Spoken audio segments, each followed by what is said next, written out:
Good afternoon, everybody. My name is David Gariff, and I'm a senior lecturer here. And today I'm beginning a two-part lecture, today and Thursday, on art and photography in the heroic age of Antarctic exploration. I'm showing you a couple of photographs on the screen right now. One is a photograph by Olaf Bjaaland, who was one of the members of the Amundsen expedition that did reach the South Pole, and they reached the pole on December 16th, 1911. And then on the right, I'm showing you a photograph taken by Neil Armstrong, and it shows Buzz Aldrin posing with the American flag on July 20th, 1969. The way and the reason I'm giving this talk is in my small way to celebrate the 50th anniversary of the Apollo 11 moon landing. We currently have a photography show up that hopefully some of you have seen. It's called In the Light of the Silvery Moon, a Century of Lunar Photographs. So I wanted to tie this somehow to a celebration, and this is, as I said, the 50th anniversary. So I was thinking of some way that I could bring these two topics together. And it wasn't, once I thought about it, it wasn't that difficult because in essence, going to the Antarctic at the end of the 19th and early 20th century was essentially like going to the moon. And that was often discussed, and those parallels were often articulated. Even for, in fact, the American lunar astronauts, they had a great respect and interest and admiration for those polar explorers that we're going to be talking about. So the Antarctic expeditions of Robert Falcon Scott, Roald Amundsen, Ernest Shackleton, Douglas Mawson, these were the explorers who were the great figures during what is called the heroic age of Antarctic exploration. I'll come back and talk more about specifically what that means in a second. Of course, artists and photographers accompanied these expeditions. And in the case of photography especially, we have the work of two very important photographers, Herbert Ponting and Frank Hurley, who documented these expeditions. And so we do have a lot of not just photography, but in fact, both of those individuals were filmmakers. And so we have three important films that were made on various expeditions as well, and I'll talk more about that when we get to that point. Today, for example, on the surface of the moon, there is an impact crater that's named Shackleton. It's named for Ernest Shackleton, and it lies at the south pole of the moon. And NASA is, in fact, preparing right now to have astronauts, humans, go where they've never gone before, and that is now to the south pole of the moon. So you can see these connections. They're rather interesting. Now, the first expeditions to the Antarctic are tied to what we call the Age of Exploration, and this is an early age that goes back well into the 18th century. And it really relates to the expeditions of whalers and sealers. So it wasn't specifically expeditions to discover these locations, but to hunt whale and seals. So some of the earliest voyages are in that period. So that's the age of exploration. The age that we're going to talk about is this age, the heroic age of Antarctic exploration, which really begins at the end of the 19th century and ends with the final expedition of Shackleton, the so-called Quest expedition, which takes place in 1921-2022. So the heroic age dates from roughly 1895 to 1922. And then we have the last age, which is the mechanical age of exploration.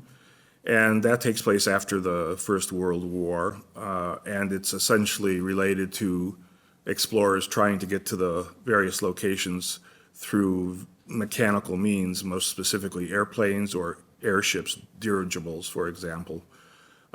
So that comes to be known as the mechanical age of exploration. The explorers I'm going to be concerned with are some of the people I've already mentioned, Scott, Amundsen, Shackleton, Mawson, the photographers I've mentioned already, Herbert Ponting and Frank Hurley, and then two of the most important artists, although we'll look at more than these two, are Edward Wilson, who accompanied Scott, and George Marston, who accompanied Shackleton. So let's go back to grade school and have a basic geography course that compares the Arctic here on the left to the Antarctic on the right. And you may have learned this little, it's not really a rhyme, but it's kind of a paraphrase. The Arctic is a sea surrounded by land. That's what you see on the left. The Antarctic is land surrounded by sea. So they're completely opposite. The Arctic doesn't refer to a landmass, it refers to an ocean. And the Antarctic is, of course, a landmass, it's a continent. The Antarctica is colder than the Arctic. Just to set the flora and fauna, there are no penguins in the Arctic, and there are no polar bears in the Antarctic. So in the Arctic, you do find terrestrial animals. You find polar bears, reindeer, Arctic foxes.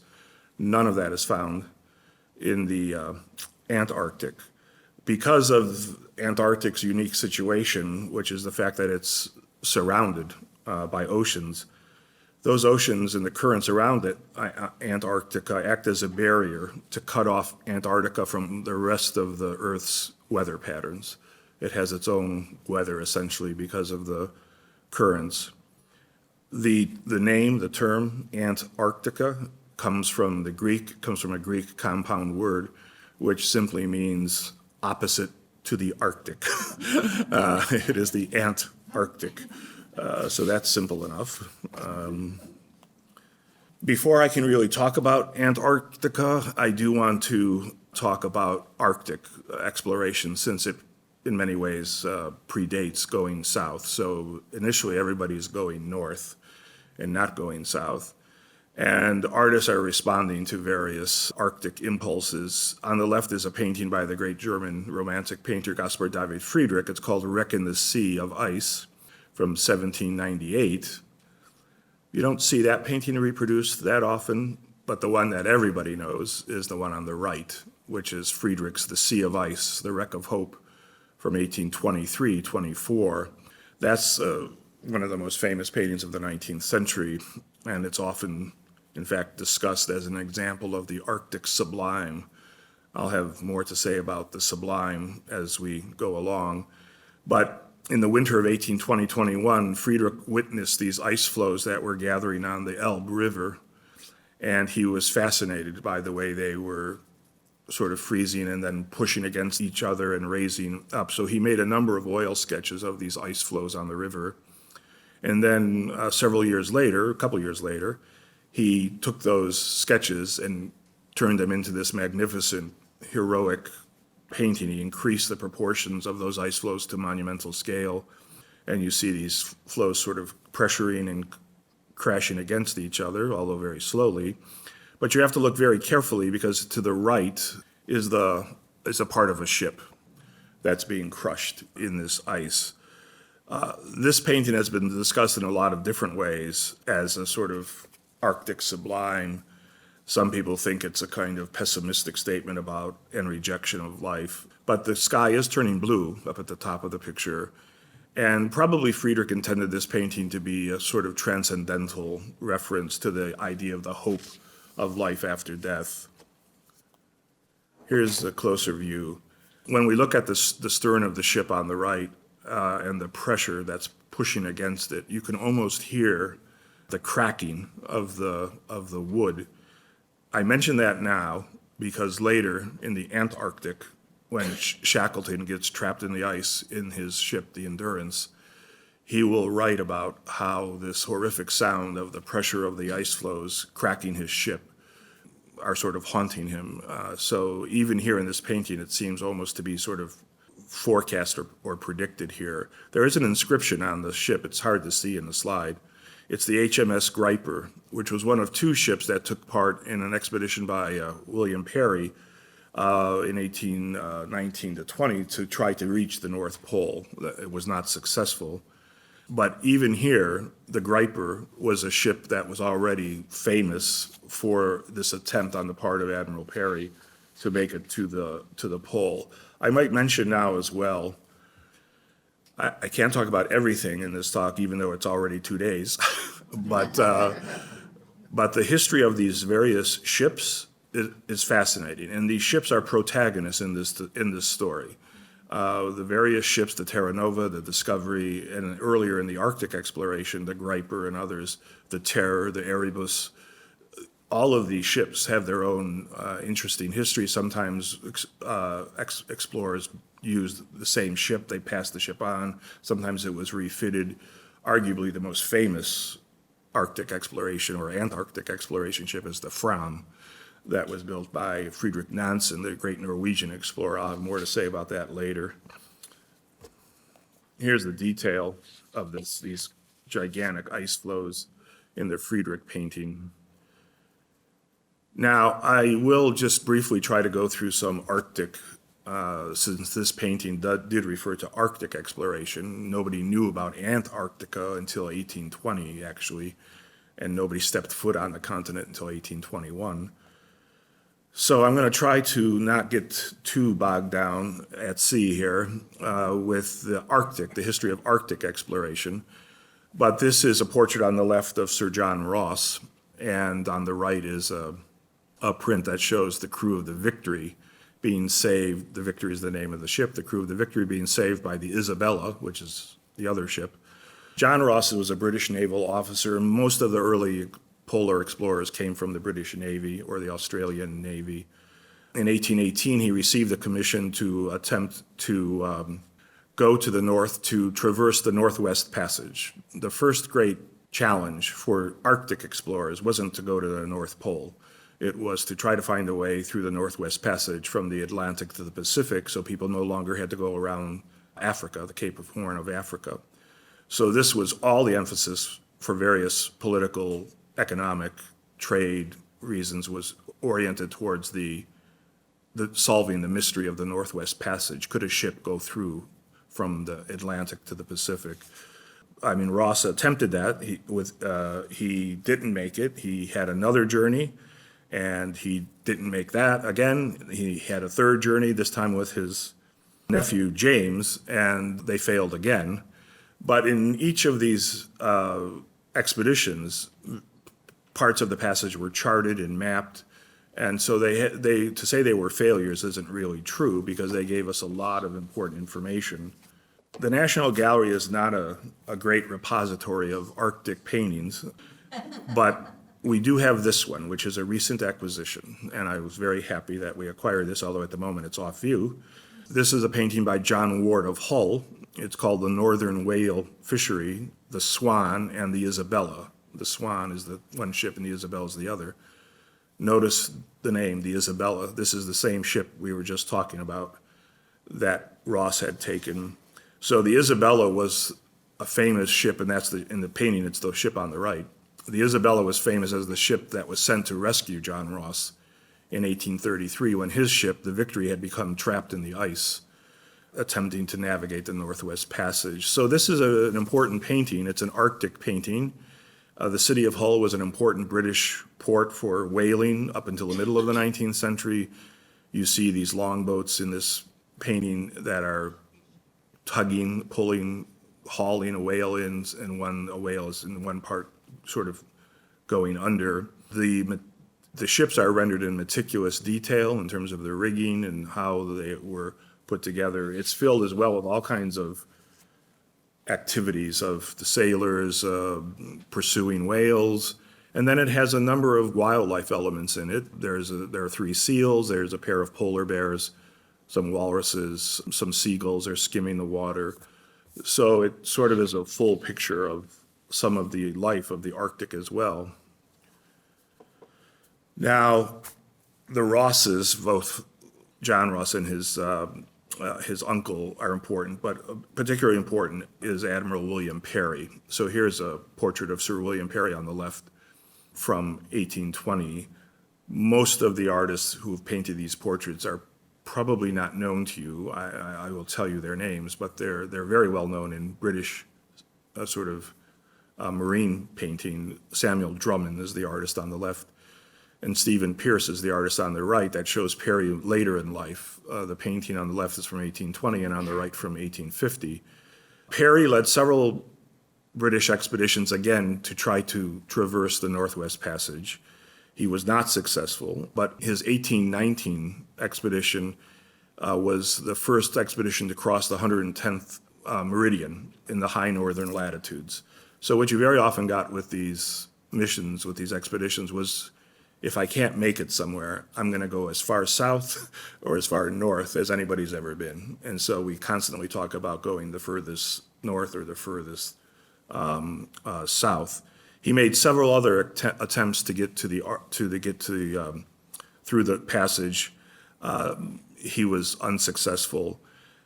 He did then make an attempt to get to the North Pole by departing from Norway on a mission, on an expedition. That failed, but that's when he set a record for the furthest north on that mission or expedition in which he was trying to go to the North Pole. So we looked at Sir John Ross, and this is Sir James Ross. And this is a portrait of Sir James Ross on the left from 1834 by John Wildman. So he's the nephew of Sir John Ross that I just talked about. He also was a Royal Navy explorer, went to the Arctic with his uncle, Sir John Ross, and also with William Perry. He was one of the first to mount an expedition to try to get south to the Antarctic. And that was not successful, but he's one of the first to actually try that. And that's what the painting on the right relates to. This is a painting by James Carmichael. It shows the HMS Erebus and Terror, two different ships, in the Antarctic. So that's actually a painting on the right relating to the Antarctic, not the Arctic. Ross, between 1839 and 1843, he commanded the Erebus, which becomes a very famous ship. On this Antarctic expedition, he charts the coastline of Antarctica. He discovers the Ross Sea. When you go to these places today, almost every strait or sea or peninsula is named after one of these explorers. And then he was sent in 1848. He's one of three expeditions that was sent to try to find the lost expedition of Sir John Franklin, which is probably the expedition that everybody knows if they know anything about the Arctic because of its tragic demise. So here is a portrait of Sir John Franklin on the left by Thomas Phillips from 1828, and Stephen Pearce again is the artist on the right, showing the Arctic Council planning a search for Sir John Franklin from 1851. This is the most tragic expedition to attempt to navigate the Northwest Passage. It was sent out on May 1845. There were two ships. The Erebus, which we just talked about, was now refitted, and the HMS Terror. So the two ships were the Erebus and the Terror, and they set out to try to find this passage. 2 years elapsed, and there was no word from Franklin, and people began to be concerned, most especially his wife. Jane Lady Franklin took it upon herself to orchestrate the most intense public pressure on Parliament and going to the press, etc., to try to send out expeditions to find her husband and to see what had happened to him. And this begins a series of expeditions to the north through the passage, or attempting to go through the passage, with only one goal in mind: to try to find Franklin and the rest of the sailors that were with him. Now, talking about the history of photography in relationship to polar expeditions, this is a daguerreotype on the left of Franklin, and on the right we have 14 daguerreotypes of his senior officers. So the history of photography in both Arctic and Antarctic exploration is very important. So Franklin seems to have had a very keen interest in science and in the latest sort of technology. These pictures were taken probably on the dock just before they all departed in 1845. Now remember, the daguerreotype had just been invented in 1839. And so this is really cutting edge technology. And we know that Franklin brought aboard with him what was called a Daguerrean apparatus. So clearly he was hoping to take other photographs. And so he had this kind of camera or apparatus aboard the Erebus on his journey. These photos, as I said, were probably taken at dockside. And the apparatus was stowed on the Erebus. There are two sets of these images today that have survived. One set belongs to the Scott Polar Research Institute in Cambridge. This institute is very important today for its archives and its library and its holdings. And the other set is today at the National Maritime Museum in Greenwich. Now, I could literally take you on all these voyages and we'd be getting trapped and then freed and then going on and getting stopped.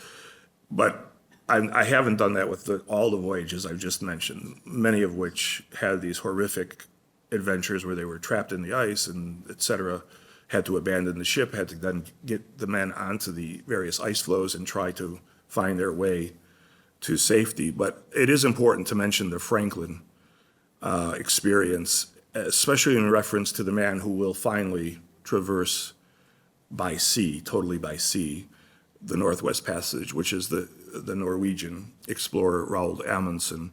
This chart or this graph on the screen now compares the Franklin and the Amundsen expeditions. Both were in search of traversing the Northwest Passage totally by sea, not by taking a ship so far, then getting on land and then picking up another ship, but going the entire route by sea. So Franklin departs in September of 1846, and everything is going fine when these individuals leave, and they go up, and where things go badly is here. This is King William Island. As they come up, they're basically followed the same route. But when they got to King William Island, Franklin made a major mistake. He sailed down the western side of the island, as you can see, where that number 5 is there, 4-5 in blue. And that is where there was tremendous sea ice and ice pack floating. And this trapped his ship in those ice packs. And he got trapped in the ice in September of 1846, and he finally had to abandon the ship in 1848. By this time, 23 of his men had already perished. They tried to make it south to what was called Victory Point at the end of this island to then try to get to land on foot, and I'll come back to that in a second. Amundsen did something different. He was basically following the same route until he got to King William Island. And instead of, as we might say, instead of making a right, he made a left. And he went down the other side of King William Island, which was free of ice. He knew by this time, that it was the western side of the island that always had the great ice pack. And so he found open water, and he found a protected bay, and he dropped his anchor in this harbor, and then he set up basically a camp, but it was more than a camp. He built huts, et cetera. It was called Goa Haven in Norwegian, G-J-O-A, Goa Haven. And he stayed there for a long period of time. And this is important for what will happen later when Amundsen races to the North Pole. Because what he does at Goa Haven is to encounter the indigenous Inuit people, the Eskimo. And he is fascinated and wants to learn everything he can from them about life on the ice, in the snow, in the winters, what happens, how should we dress, how do you stay warm, what kind of things do you wear, et cetera. In other words, he cultivates this incredibly close relationship with the Inuit people, and they take him in, and he learns all of these various survival skills, as well as the various kinds of clothing, reindeer skin or wolf skin, because it dries easily, it doesn't, all of these different things which will be pivotal for him when he makes his race to the pole later. And it will be the kind of information that Robert Falcon Scott will be lacking. And we'll come back to that later. In any case, he finally sets out after this long stay. He sets out and he's able to negotiate the passage, and he gets over halfway. And at that point, he knows he's got it beat because he sees another ship coming from the other direction. And that's a whaling ship that's coming from San Francisco. And once he sees that ship, he knows, I've done it.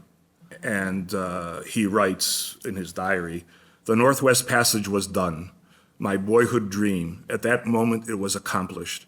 A strange feeling welled up in my throat. I was somewhat overstrained and worn. It was weakness in me, but I felt tears in my eyes. Vessel in sight, vessel in sight." So once he saw that boat, that ship, he knew that he could finish the journey. Here's a closer view of King William Island, and going down one side or the other side, you can see in red here, the haven here, this is where Amundsen set up his camp. And on the right, if you follow that red line down here, you're getting the track of the Erebus and the Terror, which were Franklin ships. They got as far as that, you see that, the end of that red line, and they're trapped in the ice. And they can go no further. So then they try to make it across the ice they abandon the ship and they try to make it across to Victory Point. And then as far as we know, on foot, they start traversing south. There are 2 sites today where we found the wrecks of the ships. So they start traversing south, but they all perish. And how and exactly where and when they perish still is a big debate and a big discussion. On the top here, this is a drawing after a sketch by a very well-known polar artist, Alicia Kane. It's called The 3 Graves of Franklin's Crewmen on Beachy Island. A number of them made it to the western beach, this Beachy Island on the western side of King William Island, but 3 sailors perished there. And in fact, today, that's the view today on the bottom. If you go to Beachy Island, that's a photograph from today on the bottom. There are not 3 gravestones, but there are 4. And the 4th one belongs to a man named Thomas Morgan, who was on one of these later expeditions sent to find Franklin, and he himself perished at that camp. So the exactly how and when and where Franklin and his men succumbed still is talked about and analyzed. After the expedition, and in fact it was many years after the expedition, there was an Inuit elder who remembered, he was very old, but he remembered having seen Franklin's men. And what he said about it was, quote, "They had once been many, now they were only few. They pointed to the south, and it was understood that they wanted to go home over land. They were not met with again, and no one knows where they went to." This is fascinating. The Inuit actually saw or met at least some of Franklin's men. They seemed to be totally lost, and they seemed to certainly be suffering greatly. They were getting turned around, and the Inuit said, south is that way, and they kept traversing only to ultimately, of course, die on the route. I want to mention here, parenthetically, the importance of the indigenous people here, the Inuit. They're pivotal, again, in helping, aiding, rescuing, guiding so many of these various expeditions. The Inuit have suffered terribly into the 20th century. They have one of the highest suicide rates of any people anywhere. There have been a couple of recent books on this subject. If you're interested, there was one book called Too Many People: Contact Disorder Change in an Inuit Society, 1822 to 2015. That's by Wilhelm Resing, R-A-S-I-N-G. And another book that's just came out called The Return of the Sun: Suicide and Reclamation Among Inuit of Arctic Canada. What seems to have caused, or at least be a prime reason for this high suicide rate among the Inuit. It seems to be able to be traced back to when these very traditionally nomadic people had to move off of the land into towns and into a more so-called civilized world. And prior to that, suicide was rare in Inuit culture. Today, it's almost endemic. Now, of course, in a talk like this today in 2019, I would be remiss if I didn't try to address, at least in passing, some of the factors in the Arctic and in the Antarctic that relate now to global warming, climate change, et cetera. So what I'm showing you on the screen now are two NASA satellites that have photographed the northern realms where the Northwest Passage is. Today, because of the thaw and the loss of ice, you can traverse the Northwest Passage with no problem totally by sea. You will never encounter ice in the summer. That yellow line here is as if we followed Amundsen today. That's his route. And along this route, it's all open water. And this is the ice pack, well north of that. So today, the Arctic is warming faster than any other place on the planet.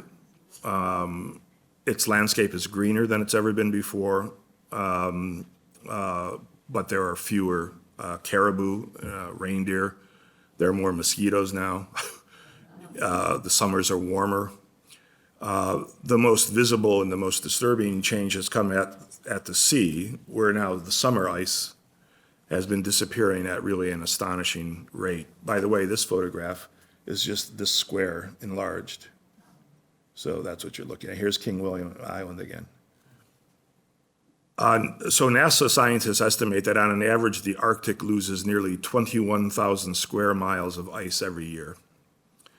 And that the Arctic Ocean will be free of ice totally free of ice in the summers before 2015. The largest loss of ice in the Arctic was in the year 2007, and it totally shocked all of the scientists.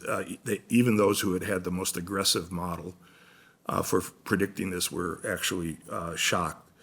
So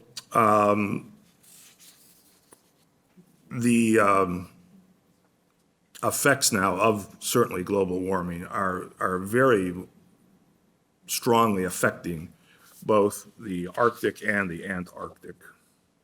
I'll come back to discuss some of that later when we get to the Antarctic.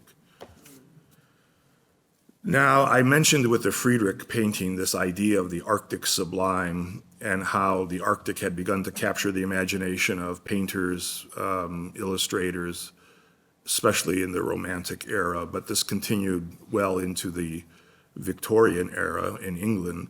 And one of the prime motivations or inspirations, if we can call it that, for representations of the Arctic Sublime was the Franklin expedition, the tragedy of the Franklin expedition. News of the demise of the Franklin expedition lingered for years into the late 19th century, and artists were still attempting to sort of come to grips with that. This is a painting by Sir Edwin Landseer. It's titled Man Proposes, God Disposes, from 1864. It's at the Royal Holloway College at the University of London.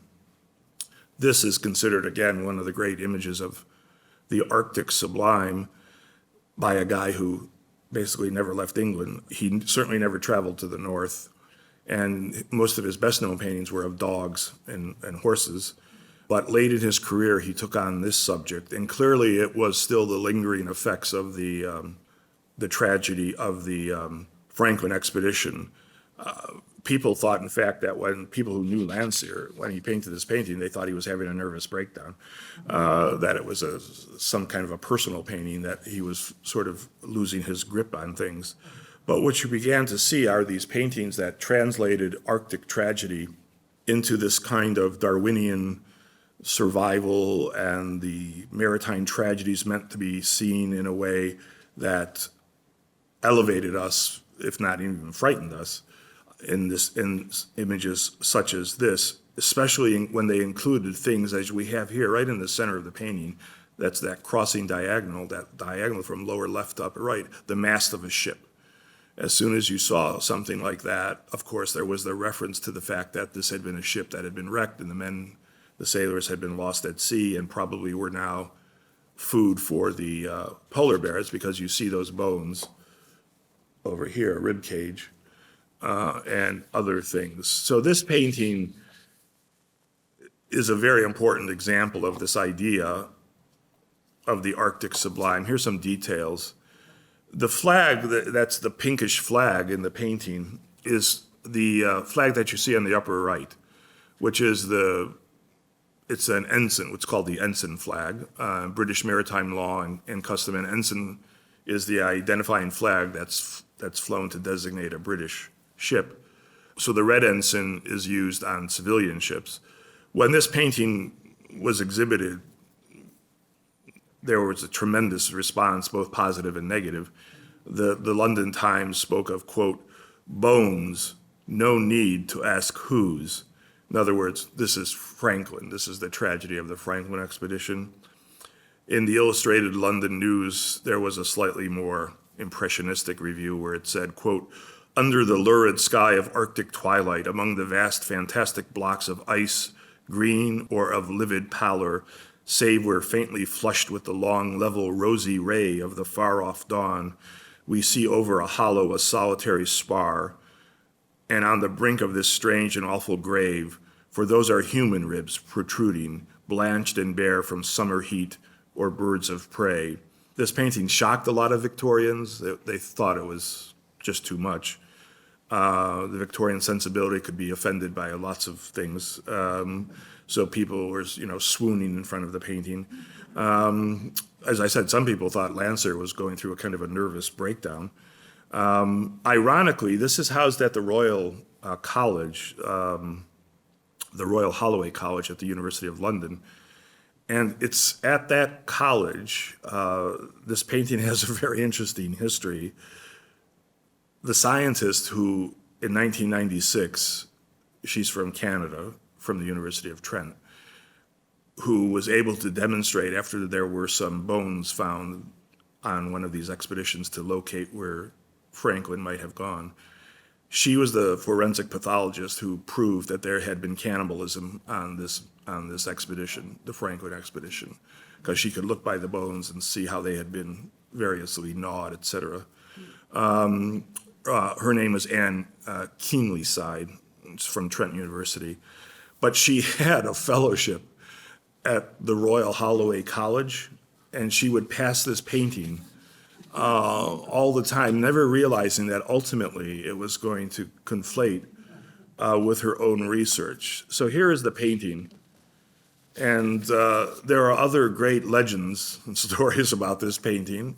And here you see students at the college taking their exams on the left. And you'll notice the painting is covered by the flag. This is a photograph from 1984. Since the first exams at this college, going all the way back to the 20s, this painting has been associated with failure because of Franklin, et cetera. And if the belief was that as a student, if you sat directly in front of it on an exam, you would fail. So this myth kind of grew up, and the college curator of this collection talks about it. But the belief was that she's sort of echoing what a student said once: I'm going to fail my exam, just like they failed to find a Northwest Passage, and then I'll get eaten by a polar bear. So by the 70s, this kind of legend had reached really a kind of a fever pitch among the students. And so during one exam, when the registrar was just trying to give the exam, this one student absolutely would not sit near this painting. So she wanted to give the exam, so she had to do something. So she just quickly ran out and found whatever it would cover this thing. And that was the Union Jack. And that has remained the case ever since.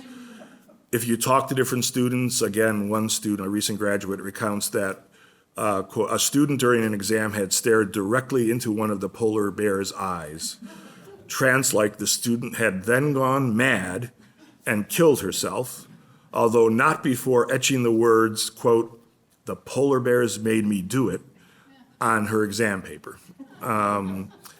There's no evidence to support any of that, but that's how ripe the legend is today even. So they still have to cover the painting during exams. Nobody will sit there. Now, I mentioned this great painting by Landseer because it's very timely, because the National Gallery, we have just acquired our first painting by Edwin Landseer, and here it is. This is now exhibited. We've just installed this in the American galleries, or the American English galleries. This is by Landseer. It's one of his earlier paintings, Alpine Mastiffs Reanimating a Distressed Traveler. This guy's dying in the snow, and these dogs are coming to give him aid. It dates to 1820.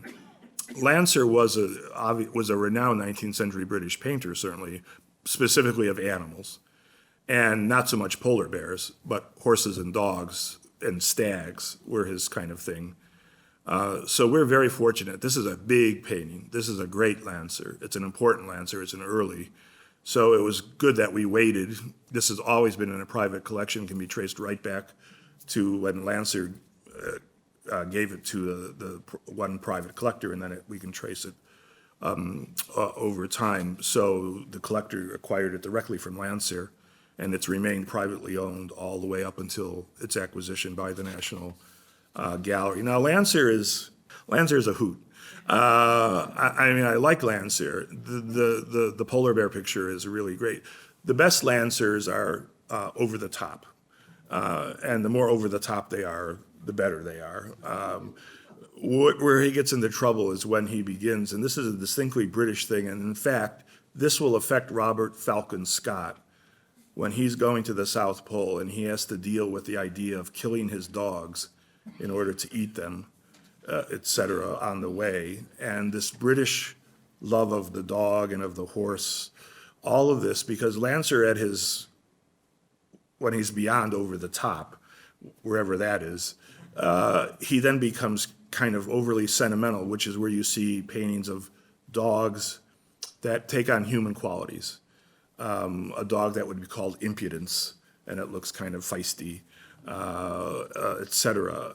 That, for me, what I always like to say, it's a short step from that to a bunch of dogs playing poker around the table,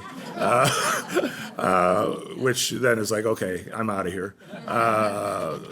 But these paintings were very important by Landseer when he's at his best, like the man proposes, God disposes, and the painting that we now have acquired. So with the demise of the Franklin exhibition, the interest in portraying events or scenes or imagining the expedition really then is ubiquitous. It cuts across all national boundaries. These are two works by a Belgian painter, François-Étienne Moussin. On the left is the HMS Erebus Trapped in the Ice from 1846. Of course, that relates to the Franklin. And on the right, same artist, HMS Resolute in Search of Sir John Franklin. If you're not painting the actual expedition, you're painting the ships that were going to try to find the expedition, as you see here. Now, as I said, the earliest history, aside from Franklin and the inspiration that his tragic demise led to, the earliest history of the Arctic and being explored or mapped is being done by whalers and sealers. And of course, actually, they're being very secretive because the last thing, if they find a place where there are a lot of seals, they're not going to tell anybody else. So the idea of how it slowly begins to be understood is interesting over time. One of the great American painters of the Arctic is William Bradford, and these are two Bradford paintings. On the left is Sealers Crushed by Icebergs from 1866, and on the right is Icebound Ship from 1880. Bradford was an American painter. He was also a photographer. He was an explorer. He came from Fairhaven, Massachusetts, and he becomes one of our country's preeminent Arctic painters, seascapes and ships as well. He's among the very first painters to portray the frozen North. He's very closely associated ultimately with the artists that we're probably more familiar with, Frederick Church and Bierstadt. Now, we mentioned photography with the Daguerreotype on the Franklin expedition. Bradford used, on a number of expeditions that Bradford was on, there were photographers. And the two most important, and we have some of their work in our collection, are John Dunmore, an American photographer, and George Critcherson. And these are two photographs by Dunmore and Critcherson. They produced a book called Arctic Regions that's published in 1873. So almost everything I'm showing you here was produced for that book. And they have these long, sometimes very long titles.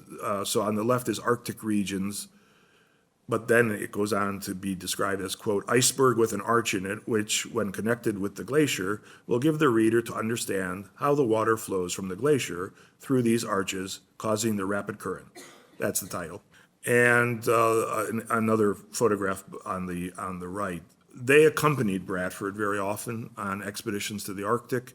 And in fact, Bradford very often used their photographs once he got back into his studio to base some of his paintings upon. Of course, photography in the Arctic at this point, you're carrying the most unwieldy, large, cumbersome equipment. You're using 14 by 8-inch plates. I mean, you're in the worst conditions possible to try to take any kind of photograph. Here's Bradford's Scene in the Arctic from 1880 on the left. This is in the de Young Museum in San Francisco. On the right is Arctic Sunset from 74. It's in the RISD Museum in Providence. These effects of light are very palpable in Bradford. But again, alongside Bradford are the photographers. So here's two other photographs by Dunmore and Critcherson. On the left, Arctic Regions number 92, and then here's the title again. The Devil's Thumb, partially enveloped in a fog, with the first of the drift ice from the pack, which was being forced towards the land, from which we escaped through a narrow lead. Had we been hemmed in, we should have had to winter there. That's the title. And then on the right, same thing, same kind of long title. It's called Hunting by Steam in Melville Bay. The party, after a day's sport, killing 6 polar bears within the 24 hours. Melville Bay is on the northwestern coast of Greenland. And these photographs that had people doing things, like hunters especially, they were very popular with the sort of Victorian sensibility. Here's Bradford's An Arctic Summer, boring through the pack in Melville Bay. So here you see the same place we just saw the photograph is now painted. This is a painting by 1871, again, often based on the photographs of Dunmore and Critcherson. I'm going to show you some details here. Notice on the far left is the broken mast again of a ship. So it adds this layer of poignancy and the idea that man has been here and maybe he shouldn't be here. Here are some details of the iceberg and the ship. Here's a detail of the sort of foreground to the right. And we had this reference in the photograph about hunting polar bear. This one gets away. There he is in the lower front of the painting. So once again, remember, no polar bears in the Antarctic. They're just in the Arctic. Here is Frederick Edwin Church now. Now, most of us are familiar with Church and with his travels to all these exotic places. But he too is one of the first Americans to travel north. This is Icebergs and Wreck in Sunset from 1860. In 1859, Church had chartered a month-long expedition to go to the North Atlantic. And he went up to the coasts of Newfoundland and Labrador. He spent several weeks up there. He was on a 65-ton schooner. And then he would get in a rowboat and row out to various places and do sketches, oil sketches, or sometimes you couldn't do oil sketches because it was too cold. And then he would take his sketches and come back and do finished paintings. So his goal was to capture the essence of this experience among the icebergs in this foreign, some often forbidding land, and to sort of convey at times its otherworldly sort of sense. But very often he's showing you, again, ships trapped in the ice, the struggle of man against the environment, He goes to the Arctic in 1859. In 1859, Darwin publishes The Origin of the Species. And so there's this discussion about man, nature, survival, struggle that is often part of the understanding of these works. Arguably, the most famous of the iceberg pictures is this one that's in Dallas. This is icebergs from 1861. And he painted this picture in less than 6 months. It was first exhibited in New York in 1861, and it was exhibited, interestingly enough, 12 days after the attack on Fort Sumter. And so the original title for this painting was not Icebergs. He originally titled it The North. And that would start to feed into the way this concept of the North versus the South, the fact that England, for example, was supporting initially the Confederacy, that the North was the land of hope and aspiration. All of this got kind of tied into these pictures. I'll talk a little bit more about it. But it is with pictures like this that were large, that he would send these on tour. So he would paint a picture in New York, it would be on tour in New York, it would be on exhibit in New York, then he sent it to Boston, and then in fact he sent it to London, and he would have these big elaborate frames made. I've talked about this in my own lectures here with our painting of Niagara, because that's another picture that Church sent on tour. And you would have this whole kind of theatrical presentation. People paid 25 cents to get in. There would be seats. The painting would be behind a curtain on this large kind of frame. There would be some kind of a pamphlet that Church would have written to tell you about the scene you're about to see, Niagara or wherever, the Andes, or in this case, the North. And you would read that, and you were encouraged to bring your opera glasses and binoculars so that you could look more closely at these pictures. This is the kind of thing I'm talking about. So when I talked about our painting of Niagara, I mentioned that was a painting exhibited this way. The photograph on the right shows a different painting. It's The Heart of the Andes by Church that was exhibited in this same theatrical way. But on the left is the broadside he wrote, the pamphlet he wrote to accompany the iceberg painting, which at this point was still called The North. He only changed the title later. So you would pick up one of these pamphlets, you would read it, you'd get all excited, you'd be looking at this curtain thing, you'd pay your quarter, you'd have your binoculars or your opera glasses, and then he would come in and open up that curtain, and there it was, like CinemaScope. This is the great Aurora Borealis picture by Church that's at the Smithsonian American Art Museum at SAM, 1865. This was another reference to a specific explorer, Isaac Israel Hayes. He had traveled to the north in his ship, the SS United States, and he had gotten frozen. Of course, everybody gets frozen in the ice. But what Church is showing here is the northern lights, this aurora, sort of borealis. And Hayes, when he returned to New York, talked about, in reference to the Civil War, he gave these rousing speeches, and he vowed that, quote, "God willing, I trust yet to carry the flag of the great republic with not a single star erased from its glorious union to the extreme northern limits of the earth." So the attention or the connection between the North, the Arctic, and America and the northern states during the Civil War. So these aurora borealises were often seen as transcendental sort of ideas of the greatness of the North, this kind of touched by God kind of idea. Thomas Moran, this is Spectres from the North, or Icebergs in the Mid-Atlantic from 1890. This is in Tulsa at the Gilcrease Museum. So this tradition, this interest just continues. Here is Moran again, Moonlight, Icebergs in the Mid-Atlantic from 1910. I mean, these painters are great sea painters. They're great painters of the sea, without a doubt. Now, lest you think that this all just sort of falls by the wayside as we get through the 19th century into the 20th century, this is Gerhard Richter, the German artist, who's still very much with us. On the left is a painting called Ice from 1981. It's an oil on canvas. This sold in 2012 at Sotheby's for $6,703,280 US. And on the right is Iceberg from 1982, which sold at Sotheby's for $21,569,258. He made 3 pictures of icebergs. These are 2 of them here. And they're all similar. They reflect the stillness, the quiet, the icy sort of glassy mirror-like effect of the Arctic.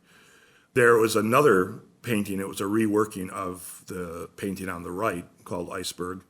It was purchased by the San Francisco Museum of Modern Art, and here it is. Now, so this is in a museum today. The other 2 are in private collections.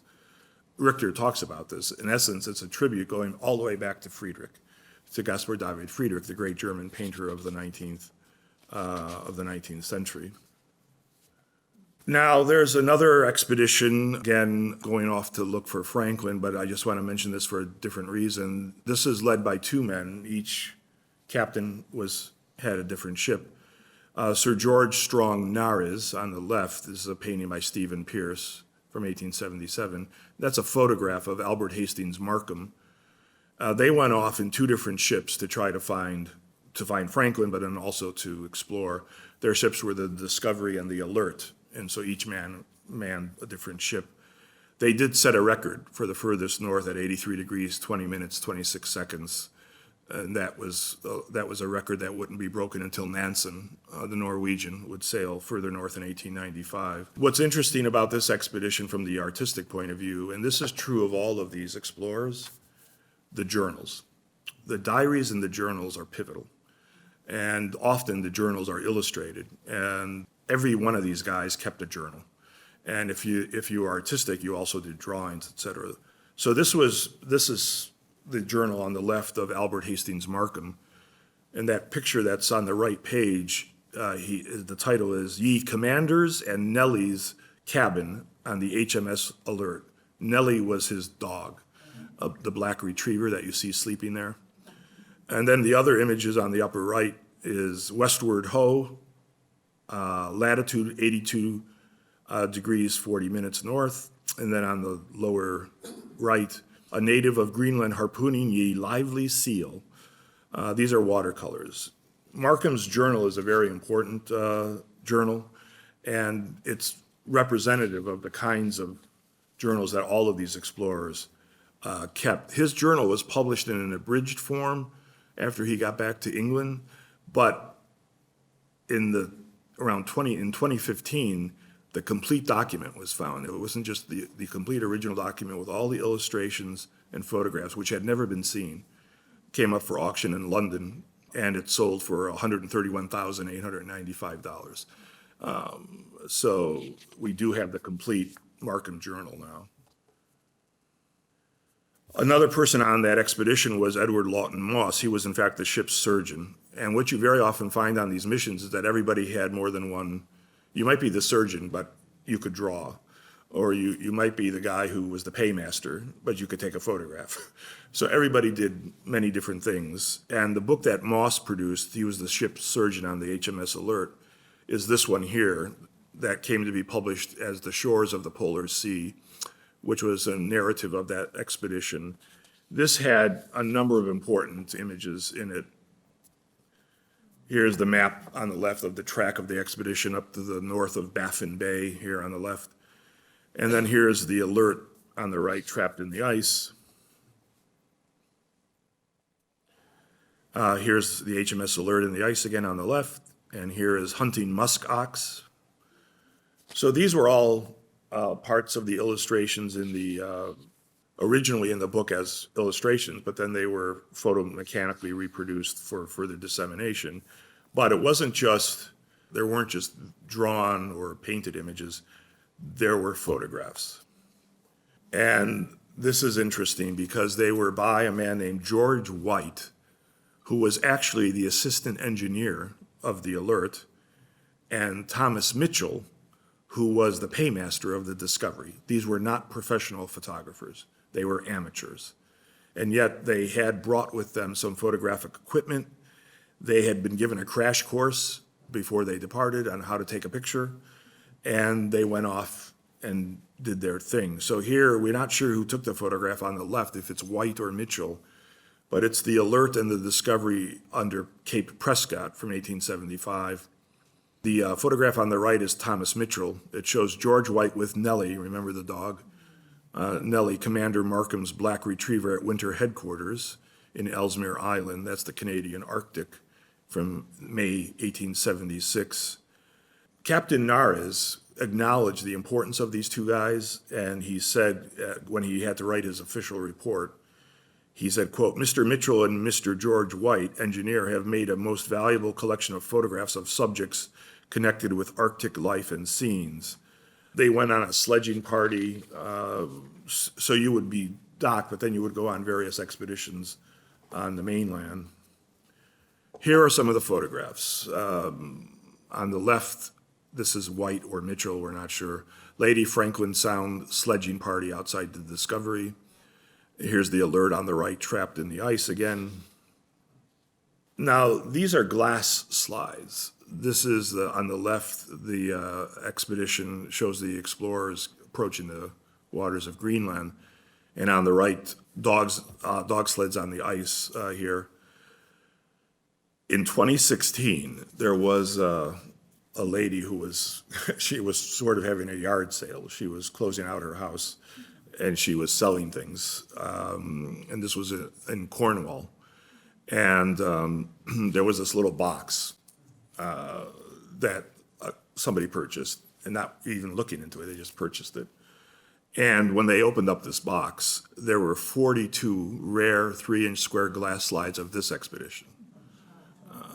So the glass slides are much clearer than the actual other photographs. So I'm showing you here now these glass slides that were found in this box in Cornwall. It was then auctioned. The slide, the guy who purchased it decided to put them up. He bought it for like $2, and then decided they were auctioned. And the auction house curators about these images said, quote, "These fascinating early Arctic images were probably produced for lecture purposes.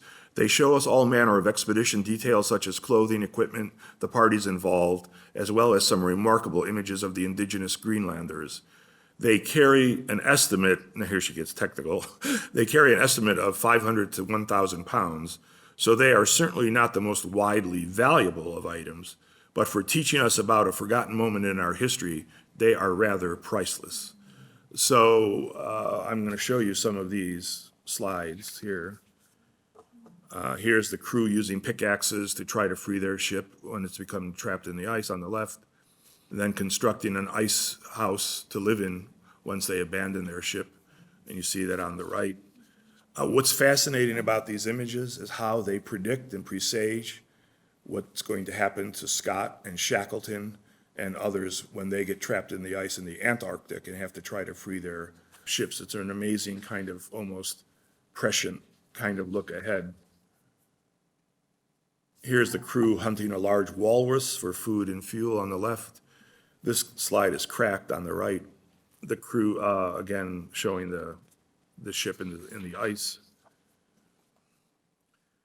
Here's part of the crew on the left and then also on the right. They did sledge, they had sledge journeys, and they did come within 400 miles of the North Pole. So they did attempt to reach the pole, but they didn't make it. I mentioned the importance of the Inuit. So here on the left is the crew and their Inuit guides, who were very helpful to the crew members in terms of helping them learn how to survive. And on the right, these are the local Inuit population that acted as guides for the British. What's fascinating is that in Markham's journal, he did a drawing, and it's the drawing on the right, a Floberg cracked by intense cold. So that's a watercolor. It was a drawing in a watercolor. On the left is the photograph of the same place from the other side. So it's the exact same thing, but photographed from the other side. So that's in one of these photographs by Mitchell and White. What's fascinating here is that you have photography on the left drawing and painting on the right, and that's going to continue right through to Shackleton and Scott and everybody else. They will take photographers as well as more traditional artists. Okay, did anybody get to the North Pole? Well, this is a photograph of Frederick Cook, 1908, and then Frederick Cook's 1909 expedition on the right, his Arctic expedition. This is a photograph from the Library of Congress. So what about the quest for the North Pole? Cook, the American explorer, he was an explorer, a physician, an ethnographer. He claimed to have reached the North Pole on April 21st, 1908. And this was nearly a year before the other American who had claimed to reach the pole, that was Robert Peary, said that he had reached it on April 6, 1909. The idea at this time was that the pole had been conquered. Of course, today, we know both of these guys were full of it. Neither guy got to the North Pole. And the reason, almost immediately, quite frankly, in the various geographical societies, the Royal Geographical Society, et cetera, you had to show them your notes, your calculations, your computations, and they had to be airtight that you got to the pole. This is like remember our grade school teacher who would say, "Show me your work"? You couldn't just have the answer, "I got to the pole." You had to demonstrate, and these calculations had to be meticulous. And in the case of Cook and Peary, neither one got to the pole. Nobody accepts their documentation and their claim today. So the first person to actually get to the pole is Amundsen. Amundsen gets to the pole, but he doesn't get to the North Pole trekking. He gets to the North Pole in an airship called the Norge. He overflies the area with 16 other men in 1926. So after Scott and Peary. Do you know when somebody finally made a sledge journey, in other words, surface journey to the North Pole? It was not until 1968. In 1968, the pole is finally conquered by Ralph Plaisted, Walt Peterson, Jerry Pitzel, and Jean-Luc Bombardier, who traveled on snowmobiles. They weren't man-hauling. On snowmobiles, they arrived at the pole on April 19, 1968. The United States Air Force independently confirmed all of their computations and calculations, and they got to the pole. So that was in 1968. What's interesting is 1968, we're going to the pole, and we're going to the moon. So there's another. This is Robert Peary on the left, self-portrait, Cape Sheridan, Canada, 1909. And then here's Peary on the right, the Peary Sledge Party at the North Pole. Of course they're not at the North Pole. On April 7th, 1909. And by the way, what people like to say about going to the pole is there's no there. In other words, when you get there, it's not like a barber pole. That's like you're seeing Santa Claus or something. It's not. The only way you know is by calculation, by taking measurements and calculate. You don't know. It all looks the same. So here's Peary thinking he's at the pole, but he's not. And we have a group of, he's posing here. There's one of his Inuit guides on the far left who's holding a Navy League flag, another Inuit guide who's holding the Delta Kappa Epsilon fraternity flag. I'll come back to that in a second. Matthew Henson is holding the polar flag. Another Inuit guide is holding the DAR peace flag. And then another Inuit is holding the Red Cross flag. Now, what's interesting is about the Delta Epsilon, the Delta Kappa Epsilon flag. Peary was a member of that fraternity in college. It's among the oldest fraternities in North America. So he brought his fraternity's flag. He had gone to school at Bowdoin College in Maine. So he brought that fraternity flag. And Apollo 12, which consisted of astronaut Alan Bean was on that journey to the moon in Apollo 12.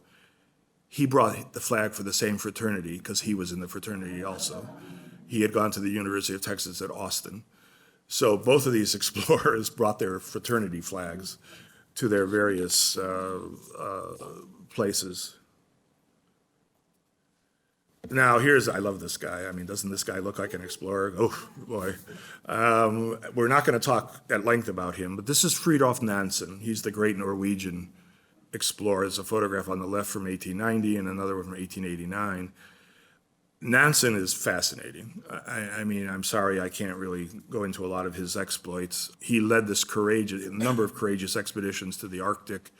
At the age of 27, he actually crossed the inland ice of Greenland on skis. This is important because the one thing the Norwegians could do that the British couldn't do was ski. They were excellent cross-country skiers. For Amundsen, this would be pivotal when he tries to make it to the South Pole. He won fame, Nansen did, as going the farthest north to a latitude of 86 degrees, 14 minutes, in the Fram.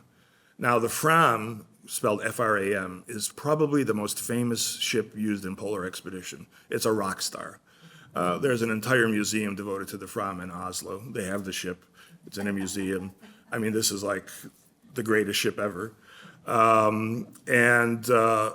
It was commissioned, designed, constructed under Nansen's guidance, and it was employed for polar exploration from 1892 to 1912. It was retired in 1912. There is no wooden ship that sailed farther north or farther south than the Fram. Fram in Norwegian means forward. When Amundsen is going to try to get to the pole, he asks Nansen if he can borrow the Fram. And because they were friends, both Norwegian explorers, Nansen let Amundsen take that ship. Okay, we're finally at Antarctica. That was all prelude. That was all sort of lead up. So here's a map, obviously, on the left. And on the right is a photograph by one of the great polar photographers that accompanied Scott. This is Herbert Ponting. It's Mount Erebus and a dome cloud from West Beach. These are the titles, they're very descriptive. Mount Erebus and dome cloud from West Beach, 2:30 p.m., icicled foreground, March 7th, 1911. This is the greatest collection of Ponting's work is at the Scott Polar Research Institute in Cambridge. So let's talk a little bit about Antarctica. Antarctica is the coldest, the driest, the windiest, the cleanest, the highest, the most isolated, the most desolate, the most southern, and the fifth largest continent on the Earth. It is ice-covered. It is an ice-covered landmass. It is land. It's not just ice. It's considered a polar desert. It has less precipitation than the Sahara Desert, about 2 inches per year. It lacks any permanent or indigenous human inhabitants. It is virtually uninhabited by any life forms except for 6 species of penguins, 6 species of seals, and for the most part, bioorganisms that are floating around in the water that generally are referred to as krill, K-R-I-L-L. This is what the penguins eat when they're in the water. Occasionally, a whale will pass through, some seabirds. The coldest recorded temperature in the interior is 128 degrees below zero Fahrenheit in 1983. Ice forms glaciers and shelves and bergs. There are essentially only 2 seasons in the Antarctica. In Antarctic, there's summer and winter. Summer has long periods of sun, but the sun remains low in the sky. Winter, there's almost complete darkness. Summer essentially is October through February. Winter, March through September. The mean annual temperature in the interior, so this is the average, is 70 degrees below zero. There's no evidence that Antarctica was seen by humans until the 19th century. So this idea was like going to the moon. This is what I mean. The first sightings of the continent were in 1820. The first documented landing, although there's controversy about this, somebody who actually stepped on the continent, was an American sealer named John Davis. And supposedly he actually touched Antarctica on February 7th, 1821 in the west, in western Antarctica. The interior of Antarctica was not reached until the 20th century. Today, several countries claim sovereignty or zones of influence in certain regions of Antarctica, but nobody recognizes these claims. They're universally not recognized. Australia, because of its history and its proximity to Antarctica, has the largest claim to a zone of influence. But in 1959, there was the Antarctic Treaty. This was pivotal. This was a geophysical year that was very important, and the Antarctic was at the core of this. And this treaty set aside the Antarctica as a scientific preserve, established freedom of scientific investigation and environmental protection, and banned military activity on the continent. So that was very important. But then that was followed in 1998 by the Madrid Protocol. The Madrid Protocol banned all mining in Antarctica, and it designated Antarctica as, quote, a natural reserve devoted to peace and science. Military activity is forbidden in Antarctica, but scientists from 28 different countries conduct experiments that cannot be reproduced anywhere else on the planet. They have to be done at Antarctica. The largest research station is the one we have, the United States. It's the McMurdo Station is the largest. It's on the Ross Ice Shelf, which is interesting because that's where that Ross Ice Shelf is both where Amundsen and Scott depart for the race to the pole. So that's kind of some of the nitty gritty. Antarctica it's blank. It's white, it's pure, it's empty, it's silent, it's vast. This is one of Ponting's photographs, a very famous one from 1911 on the Scott expedition, on the Terra Nova expedition. It's called Anton Omelchinok. He was one of the Russians on the crew, stands at the end of the Barne Glacier on Ross Island. From the earliest human encounters that people have with Antarctica, which is recorded in journals and various visual images, it was always associated in the minds of travelers and the public with what we call the sublime. I've spoken here at the gallery on the Romantic Sublime in reference to paintings by Friedrich, Turner, and Church, and it's relevant to Antarctic exploration. The sublime is articulated by Edmund Burke in the 18th century in 1757 in a very famous treatise called A Philosophical Inquiry into the Origins of Our Ideas of the Sublime and Beautiful. And Burke writes a lot about what this means, and he sort of defines the sublime as, quote, the strongest emotion which the mind is capable of feeling. I can't go through Burke. I can't get away from this guy. Everything I do, I'm always coming back to Burke and the sublime. But in any case, it's when danger presses closely, it evokes the strongest emotion that we're capable of feeling. But if danger presses too closely, it's no longer sublime. It's just kind of terrible. So it's this fine kind of edge.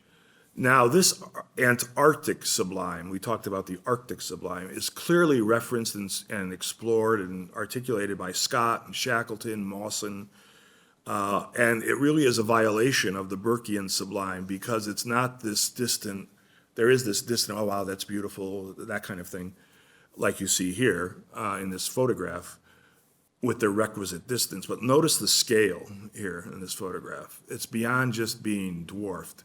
It's feeling almost like you're totally not even there.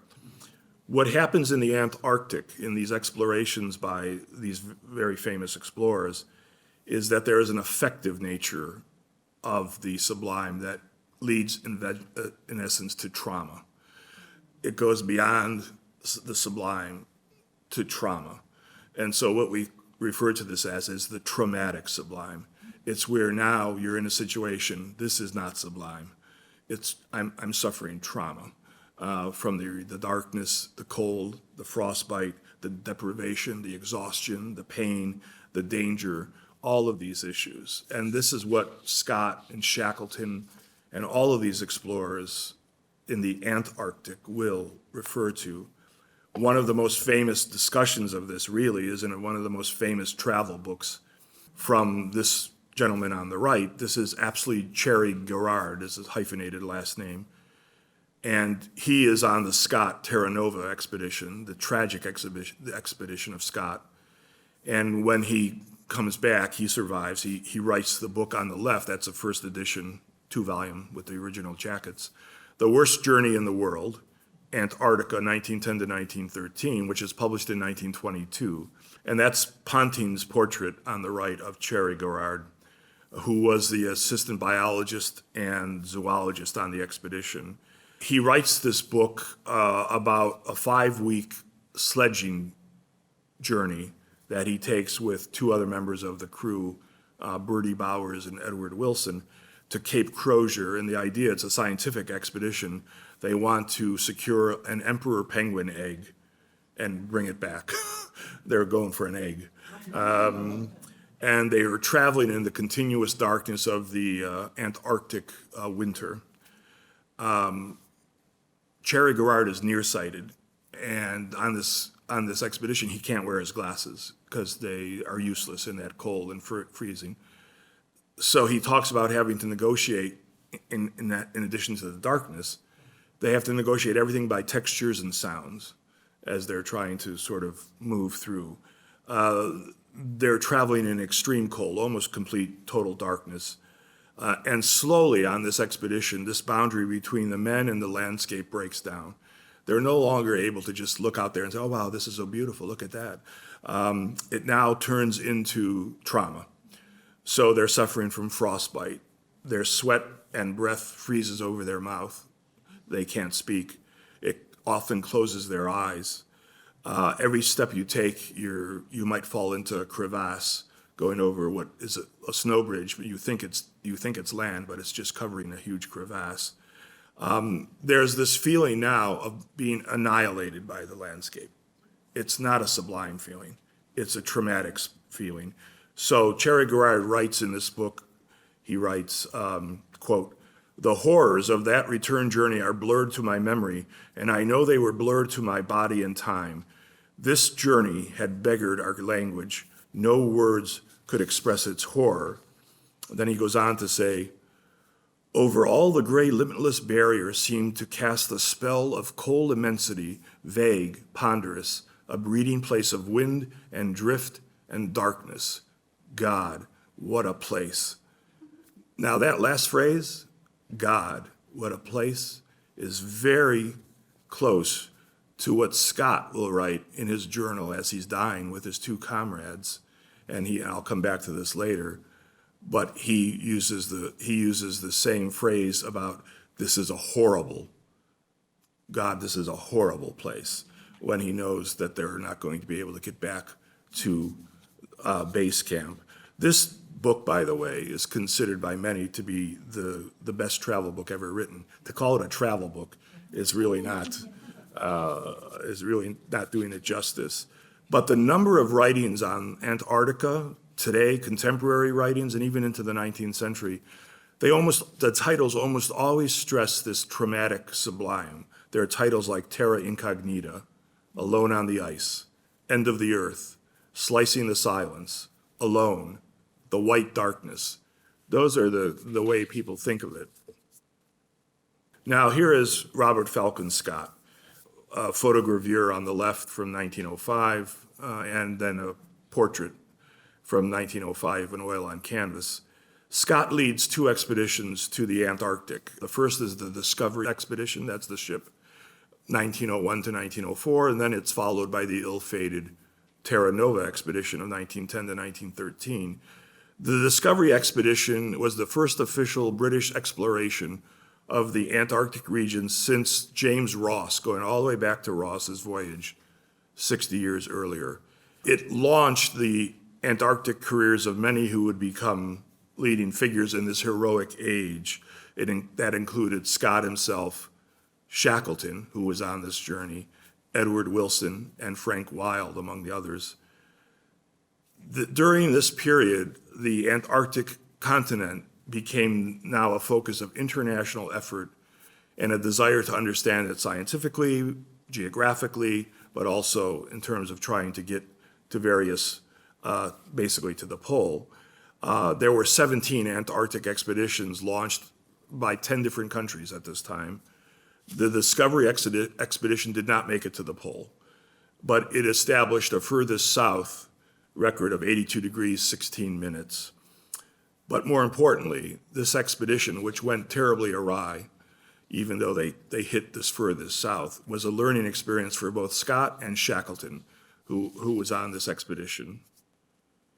Here is the Discovery as it's taking out to sea in New Zealand. That's the officers on the left of the Discovery, 1901 to 1904.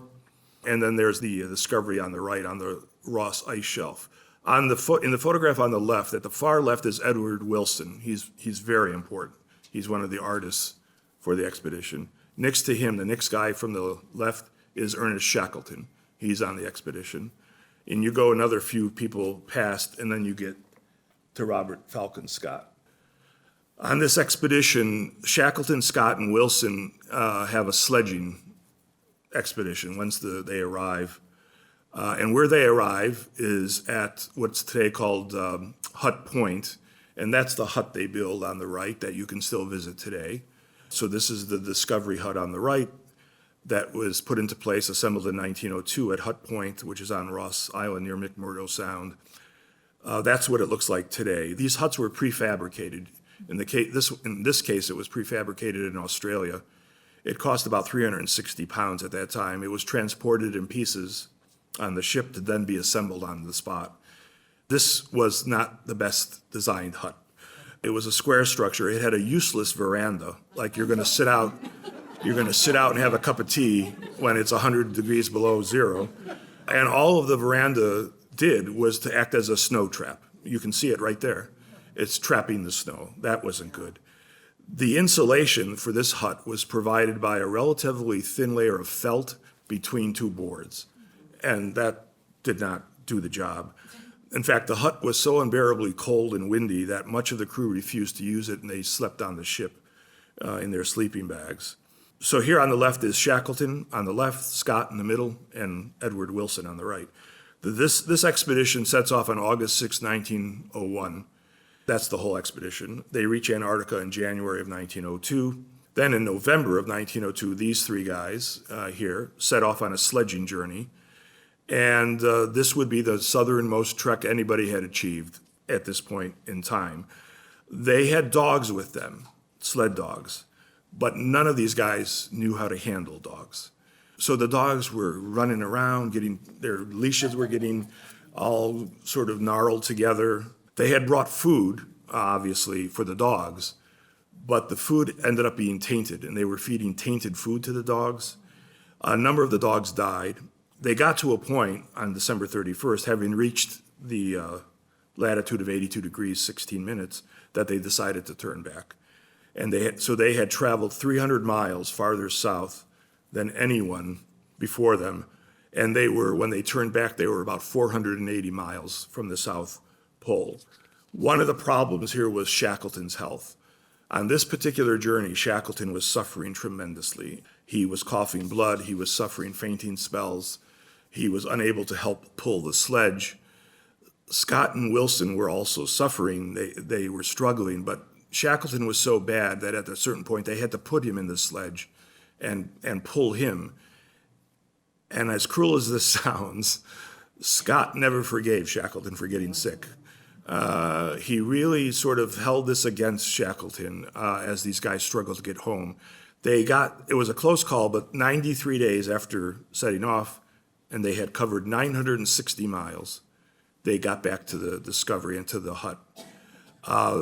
That the following month, Shackleton, who had suffered particularly badly from the journey, he had scurvy, he was exhausted. Scott sent him home.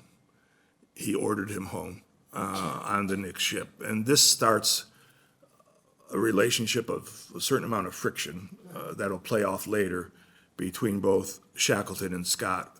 When Shackleton decides to mount his own expedition, the famous Nimrod expedition, he asks Wilson, who was the third man here, to come on that expedition with him, because Wilson is a good man. But Wilson declined because he was too loyal to Scott. So you already saw these sort of relationships sort of establishing themselves. Now, this is the most famous journey. That was the Discovery expedition, but this is the South Polar expedition of Scott on the Terra Nova. So these expeditions are usually named for the ship. You had the Discovery, and now you have the Terra Nova. And this is a printed postcard on the left from 1912 after the expedition. And on the right you're already seeing what happens because this is in memory of the Antarctic heroes from 1912. The Terra Nova expedition is led by Scott, takes place between 1910 and 1913. He wanted to build on what they had done, especially in terms of the science of that expedition. And of course, now he was going to make a run for the pole. He decided he wanted to get to the South Pole on this expedition as well. This is Herbert Ponting's photograph of the Terra Nova held up for the first time in ice. She's stuck in the ice here. On December 11th, 1910, another Ponting photograph on the right, same thing. Terra Nova held up in the pack, an ice bollard in the foreground, December 13th. The Terra Nova departs New Zealand on November 29th, 1910. By December 10th, the Terra Nova has met the southern pack ice, and she's stuck, she's halted. And she remains in the ice for 20 days before she can actually break clear. This is Ponting's photograph on the left, the Terra Nova and a berg at Icefoot, January 16, 1911. And this is Ponting's photograph on the right, the Terra Nova anchored in McMurdo Sound from 1911. What some people, modern historians, only realized later was that Ponting wasn't the only guy taking photographs. Robert Falcon Scott took photographs, and today they've been published. These are two photographs by Scott. He's showing you the shelter built during the Terra Nova expedition. This time he didn't build the hut at Hut Point near McMurdo Station. He went a little bit north to Cape Evans. Today, if you hear somebody say Scott's hut, this is the hut they're talking about at Cape Evans, not the other one, the earlier one for Discovery. This hut was abandoned eventually in 1913 after the tragic demise of Scott and his men. But you can go to these huts and they're still filled with all the provisions and canned goods and things. It's like they're like a time capsule. They're spooky, and they've all been conserved today. Conservators have gone to these huts and actually tried to preserve the mustard jar, or every little object, every moccasin, every snow boot, everything that was in there, and they're really quite remarkable. On the right is a photograph that Scott snapped of Mount Erebus in the distance.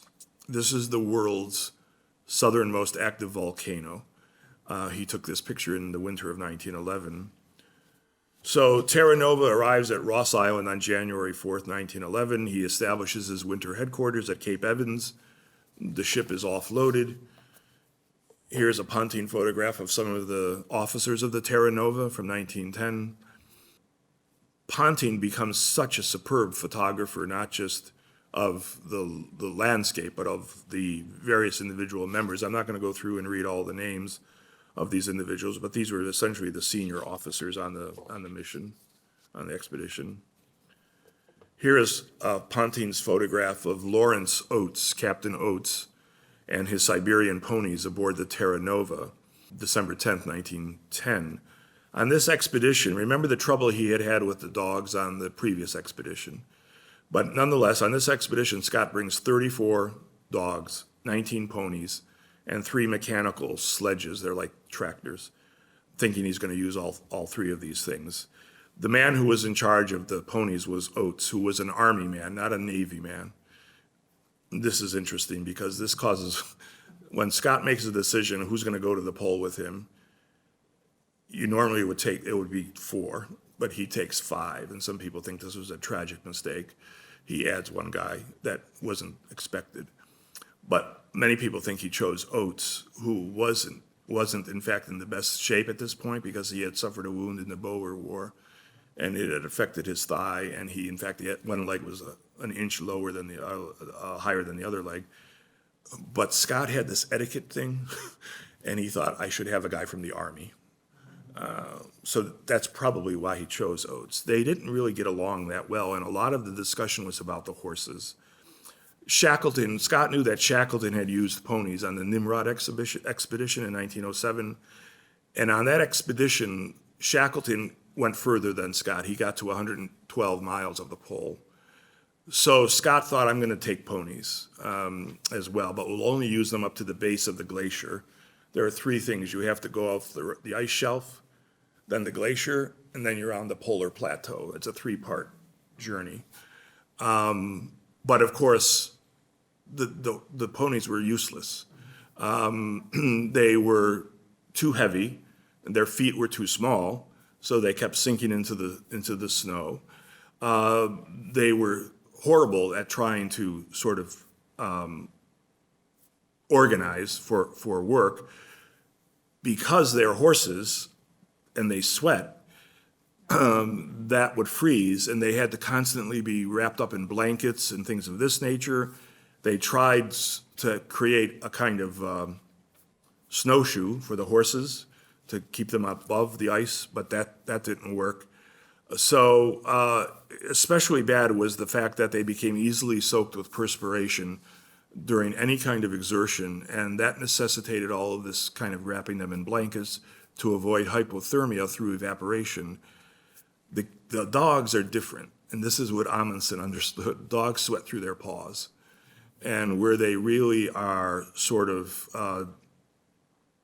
dealing with the cold is by panting. So dogs were a better choice than ponies, and very soon Scott learned that. Here are some of the ponies on the upper left. And then on the right is one of these motorized sledges that Scott brought with him. He brought 3 of these, but he didn't bring a mechanic.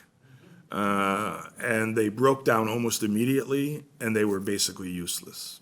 So the ponies weren't working out, the sledge wasn't working out, the motorized sledge, and the British were not great dog handlers, so that was the problem.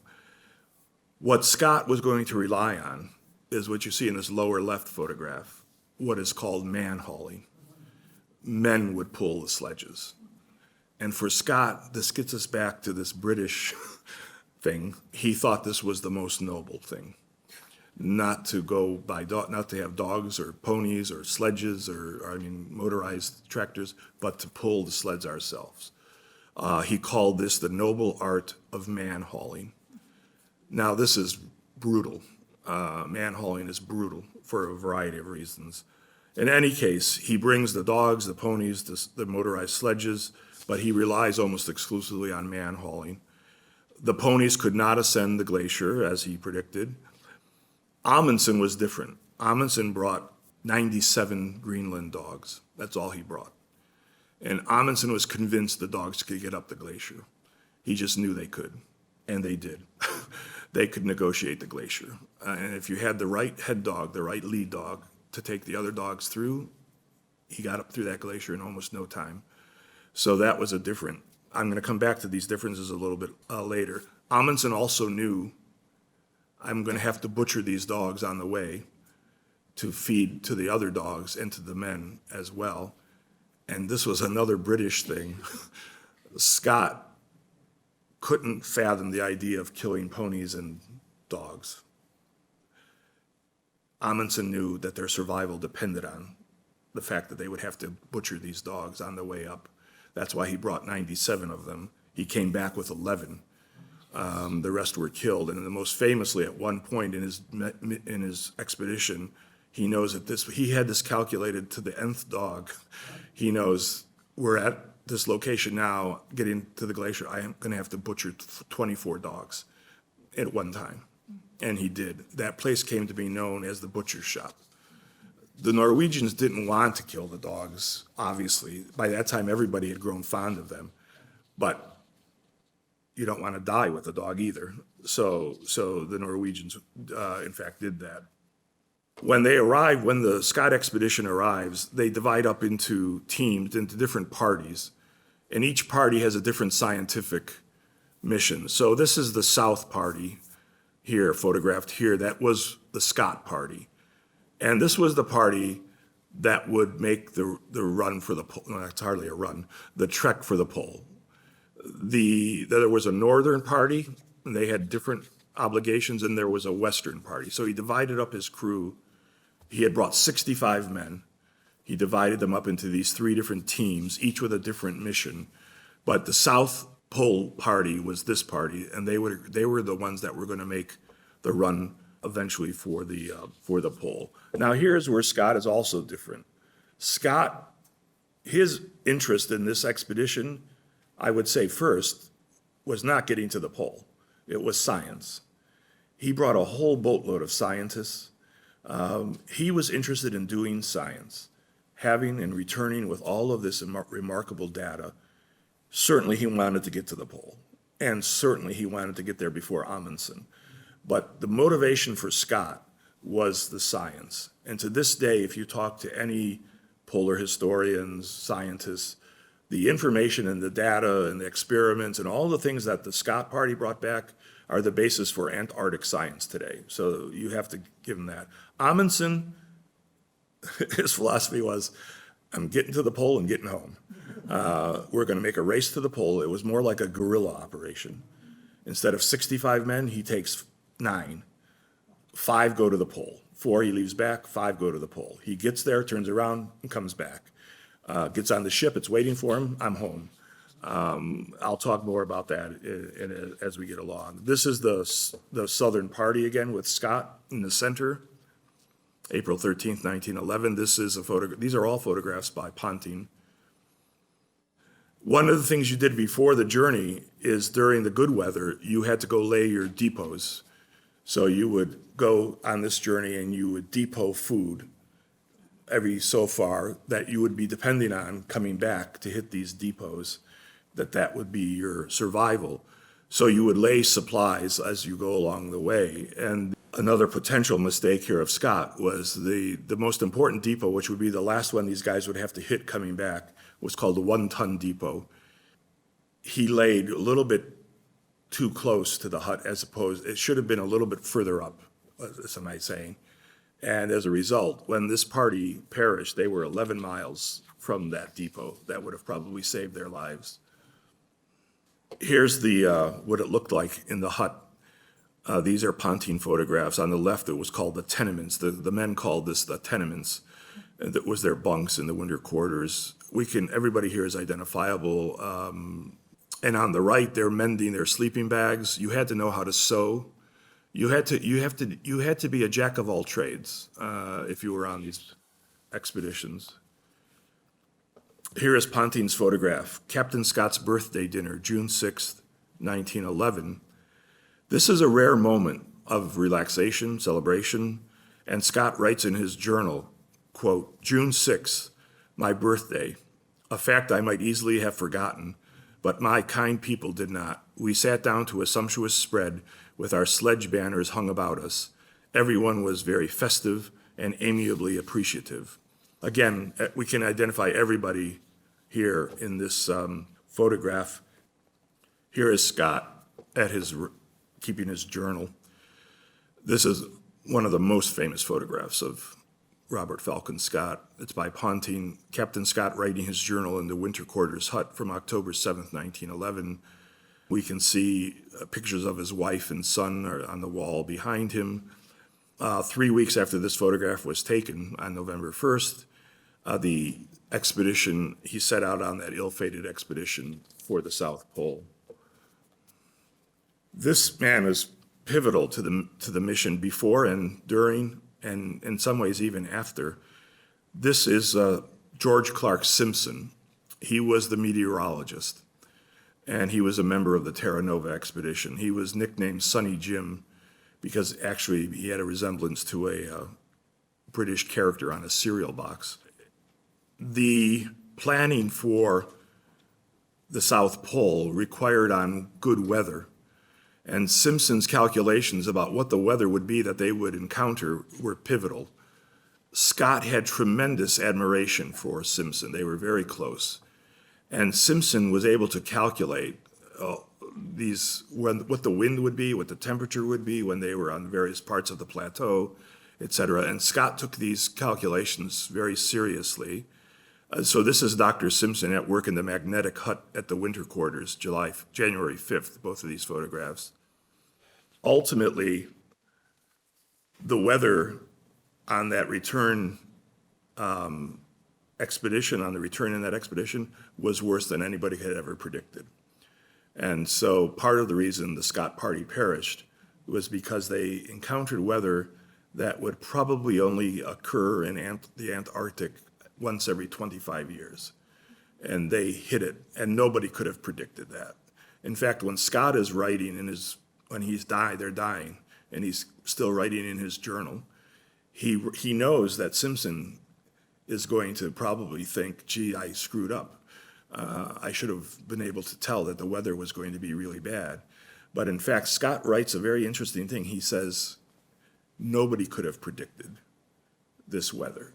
And I think in a certain way, he's trying to make sure Simpson doesn't take it personally. Like, geez, they're dead because I screwed up on the weather, that kind of thing. Here is Lieutenant Evans on the left observing an occultation of Jupiter, June 8th, 1911, and that has to be done in conjunction with the photograph on the right, which is George Simpson on the telephone. He's talking to the lieutenant who's outside, and they're timing the occultation of Jupiter. An occultation is when one object in the heavens goes in front of another, sort of like an eclipse. And they were calculating the one of Jupiter here, which also has to be done with a sidereal clock. So that clock here is a sidereal clock, which keeps time by the stars, not by the sun. And so these two photographs go together because they're working together, one inside and one outside. This is what I mean again by the science. Scott was very interested in the science. Here's the march south beginning on November 1st with these mixed transports, motorized sledges, dogs, horses. Everything was going wrong. They were traveling at different speeds. Things were breaking down. They continue to press on. This photo on the left was taken on December 2nd, more than a month into the expedition. By this time, almost all the ponies were dead, and they had really not gotten very far. On the right, you see the man hauling a loaded sledge going towards the Beard and War Glacier. And these are both photographs by Scott. Here's Ponting. An Adelie penguin wanders across the pack ice in the Ross Dependency. These guys love the penguins. And the penguins seem to like them. They would often go amidst all these penguins and kind of just freak the penguins out. This is Ponting, the face of the Matterhorn berg on the left from 1911, October 8th. And on the right, bergs in flow off Cape Evans, March 7th. These are among the greatest photographs of Antarctic ever taken. Here's the Castleberg, this formation that looked actually like a castle. The Castleberg with dog sledge on the left from September 17th, 1911. And on the right, you see that one lonely guy there. This is Thomas Clissold and the huge ice bastions of the Castleberg. So it's the same structure, the same iceberg. Thomas Clissold was the cook on the expedition. He did not take part in the expedition's main attempt to reach the pole, but he did go on one of the depot laying missions where they were laying the depots. He did go on one of those missions. He sustained a severe concussion, though, when he fell from an iceberg. And in fact, he fell from an iceberg while he was posing for a photograph by Ponting. I don't know if Ponting said, just go back a little, during the summer of 1911, 1912. And then he had to actually be replaced by a different man who came in as the cook later. Here's the photograph, one of the most famous that I've already shown you on the left, with the Russian Anton Omelchinok stands at the end of the Barn Glacier. And on the right, a man stops atop the Matterhorn berg with active volcano Mount Erebus. That's in the background. That's the volcano from October 8th, 1911. Again, the photograph on the left is among the most famous photographs ever taken of Antarctica. And what people don't realize is that Ponting actually photographed the other one on the right. He went to the other side.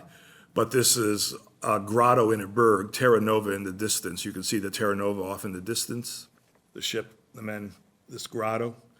This came to be called Aladdin's Cave by Ponting. And everybody knows the photograph on the left, but in fact, he did walk to photograph the one on the right, which was the other side, which is the photograph you don't see that often. By this time, Ponting is becoming really a pioneer of classic Antarctic photography. He talked about the cave as, quote, a symphony in blue and green. There was color photography here, but it hadn't advanced very far. I'll show you some color photographs a little bit down the road. Here is Roald Amundsen, the great Norwegian explorer. This guy leads the first expedition to traverse the Northwest Passage by sea in 1903 to 1906. He's the first guy to go to the pole, at least North Pole, at least by air, in 1926. And he leads the first expedition to the South Pole in 1911 in competition with Robert Falcon Scott. They both knew they were on the plane going towards the pole. When we say a race to the pole, I think that's somewhat of an exaggeration. Certainly, Scott wanted to get to the pole, no question, and he wanted to beat Amundsen. But because of his interest in science, he was taking a lot of time to collect rocks and do all this other stuff, just like the lunar astronauts. They brought back all these rocks. So he was racing, but it wasn't in the traditional sense, where I don't care about anything else, I'm getting to the pole. Amundsen, that was Amundsen's approach. So I think I'm going to stop here, and we'll pick up with this competition between Amundsen and Scott, and who got to the pole first and why, and how it went bad for Robert Falcon Scott. We'll do that on Thursday. Thanks, everybody.